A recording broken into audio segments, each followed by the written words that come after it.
సీట్ల పెంపు అంశం పొలిటికల్ గేమ్ ను రీసెట్ చేసే భారీ స్టెప్ గా మారబోతోంది. కేంద్రం స్పెషల్ పార్లమెంట్ సెషన్స్ కి రెడీ అవుతుండగా ఏపీలో మాత్రం కొత్త రాజకీయ సమీకరణాలకు కౌంట్ డౌన్ స్టార్ట్ అయిందంటున్నాయి పొలిటికల్ సర్కిల్స్. సీట్ల పెంపు, మహిళా రిజర్వేషన్లు, కొత్త నియోజకవర్గాలు ఇవన్నీ కలిపి 2029 రాజకీయాలపై ఇప్పటి నుంచే హీట్ పెంచేస్తున్నాయి. దీంతో వైసీపీ ముందు నుంచే బిగ్ ప్లాన్ తో సిద్ధమవుతోంది. డీలిమిటేషన్ ను ఛాన్స్ గా మార్చుకుని గట్టిగా కొట్టాలని చూస్తోంది. ఇందుకే ఏపీ పాలిటిక్స్ లోగుట్టులో ఏం జరుగుతోంది?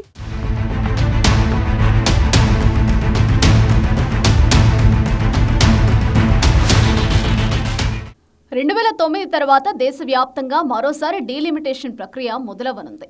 ఏపీలో ప్రస్తుతం ఉన్న 175 అసెంబ్లీ స్థానాలు 263కు, లోక్సభ సీట్లు 25 నుంచి 38కి చేరే ఛాన్స్ ఉందని టాక్ నడుస్తోంది. సీట్ల పెంపుతో కొత్త నియోజకవర్గాలు ఏర్పడి కొత్త నేతల ఎంట్రీకి లైన్ క్లియర్ కాబోతుంది. ఒక్కసారిగా వందలాది మందికి కొత్త అవకాశాలు రాబోతున్నాయి. ఇదే టైంలో మహిళా రిజర్వేషన్లు కూడా కీలకం కానున్నాయి. సరిగ్గా ఇదే విషయంలో స్ట్రాటజిక్ గా ముందుకు వెళ్లాలని భావిస్తోంది వైసీపీ. ఇప్పటికే మహిళలకు పార్టీ పదవుల విషయంలో ప్రాధాన్యతమిస్తూ వస్తున్న వైసీపీ ఇప్పుడు చట్టసభల్లో కూడా అదే స్ట్రాటజీ కొనసాగించాలని ప్లాన్ చేస్తోందట. దీంతో మహిళా నాయకత్వం మరింత బలోపేతం అవుతుందని అంచనా వేస్తున్నాయి పార్టీ వర్గాలు. ఏపీ అసెంబ్లీ ఎన్నికల్లో 151 నుంచి 11 సీట్లకు పడిపోవడంతో వైసీపీకి మైండ్ బ్లాంక్ అయినంత పనైంది. ఉమ్మడి ప్రకాశం, నెల్లూరు, గుంటూరు, కృష్ణా జిల్లాలో భారీ దెబ్బ తగిలింది. బలమైన క్యాడర్ ఉన్న ఫలితాల్లో తీవ్ర ప్రభావం చూపింది. గత ఎన్నికల్లో భారీగా అభ్యర్థులను మార్చిన వైసీపీ గందరగోళానికి గురైంది. అప్పటి నుంచి నియోజకవర్గాలు మారిన పాత కాపులు తిరిగి సొంత నియోజకవర్గాలకు వెళ్లేందుకు అన్ని ప్రయత్నాలు చేస్తూనే ఉన్నాయి. కొన్ని చోట్ల గత ఎన్నికల సమయంలో అధినేత జగన్ మాట కోసం పోటీకి దూరంగా ఉన్న నేతలు ఈసారి అధినేత తమకు ఖచ్చితంగా అవకాశం ఇస్తారని ఆశగా ఎదురు చూస్తున్నారు. ఆ మధ్య రాష్ట్ర వ్యాప్తంగా పనితీరులో వెనుకబడ్డ 30 మంది వరకు ఇన్ఛార్జీలను తాడేపల్లిలోని పార్టీ కేంద్ర కార్యాలయానికి పిలిపించారు. జిల్లా అధ్యక్షుడు, రీజనల్ కోఆర్డినేటర్ల సమక్షంలోనే జగన్ వారికి గట్టిగానే క్లాస్ పీకారు.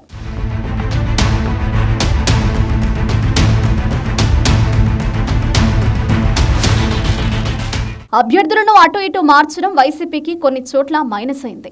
ఉమ్మడి ప్రకాశం జిల్లాలో అయితే అత్యధికంగా 12 అసెంబ్లీ స్థానాలకు 11 చోట్ల అభ్యర్థులను మార్చడంతో ఇంకా ఇబ్బంది ఏర్పడింది. కడప తర్వాత ఆ స్థాయిలో బలమైన జిల్లాగా చెప్పుకునే ప్రకాశంలో కేవలం 2 స్థానాలతోనే వైసీపీ సర్ది పెట్టుకోవాల్సి వచ్చింది. గతలో క్లీన్ స్వీప్ చేసిన నెల్లూరు లాంటి బలమైన జిల్లాలో ఒక్క సీటును కూడా వైసీపీ సాధించలేకపోయింది. ఉమ్మడి గుంటూరు, కృష్ణా జిల్లాలో కూడా అదే పరిస్థితి. అయితే గత ఎన్నికల్లో స్థానాలు మారినా ఇన్ఛార్జీలు అధినేత మళ్లీ తమను సొంత నియోజకవర్గాలకి పంపిస్తారని ఆశతో ఎదురు చూస్తున్నారు. ఇప్పుడు ఇదే విషయాన్ని పరిగణలోకి తీసుకుని డీలిమిటేషన్ తర్వాతే కీలక నిర్ణయాలు తీసుకోవాలని వైసీపీ అధిష్టానం భావిస్తోందని పార్టీ నేతల్లో టాక్ నడుస్తోంది. సీట్ల పెంపు అంశాన్ని వ్యూహాత్మకంగా ఉపయోగించుకోవాలని భావిస్తోంది ఫ్యాన్ పార్టీ. దాదాపు 50% సీట్ల పెంపు ఉండొచ్చన్న అంచనాలతో కీలక నిర్ణయాలు తీసుకునుంది. గత ఎన్నికల్లో కొన్ని కారణాలతో సీట్లు నిరాకరించిన నేతలు, మహిళా నేతలు, మాజీ మంత్రులతో పాటు పార్టీ మారి తిరిగి సొంత గూటి వైపు చూస్తున్న నేతలను ముందే సిద్ధం చేసుకుని రెడీగా ఉండాలని వైసీపీ భావిస్తోంది. ఇదే సమయంలో గత ఎన్నికల్లో నియోజకవర్గాలు మారి తిరిగి తమ సొంత నియోజకవర్గానికి తిరిగి వెళ్లాలన్న ఆశతో ఉన్న నేతలకు సీట్ల పెంపు తర్వాత వారికి అనుకూలమైన నియోజకవర్గాల బాధ్యతలు అప్పగించే అవకాశం ఉంది.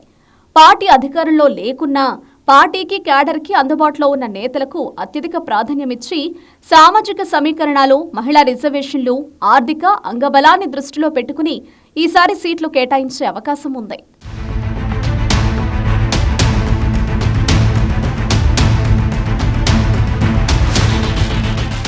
పనితీరు సరిగ్గా లేని ఇన్ఛార్జీలకు ఇప్పటికే క్లాస్ తీసుకుని మరీ జగన్ కొత్త నాయకులకు సిగ్నల్ ఇచ్చేసినట్లేనని భావిస్తున్నారు.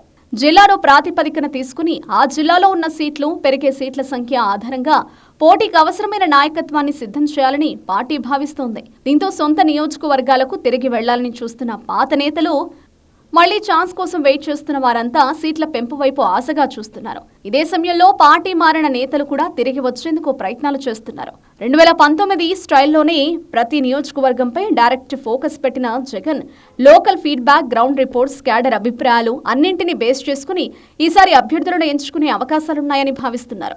మొత్తం మీద డీలిమిటేషన్ వైసీపీకి పరీక్ష మాత్రమే కాదు, మరొక వైపు అవకాశంలా కూడా మారుతుందని అంచనా వేస్తున్నారు. ముందుగానే ప్లాన్ రెడీ చేసుకుంటూ ఈ అవకాశాన్ని అందిపుచ్చుకోవాలని, ఎన్నికల్లో గట్టిగా కొట్టాలన్నదే వైసీపీ భవిష్యత్తు కార్యాచరణగా చెప్తున్నారు. సీట్ల పెంపు, కొత్త సమీకరణాలు, మహిళా రిజర్వేషన్లు ఈ మూడింటిని అవకాశంగా తీసుకుని అనుకూలంగా మలుచుకునేందుకు వైసీపీ పెద్ద స్కెచ్తోనే రెడీ అవుతోంది.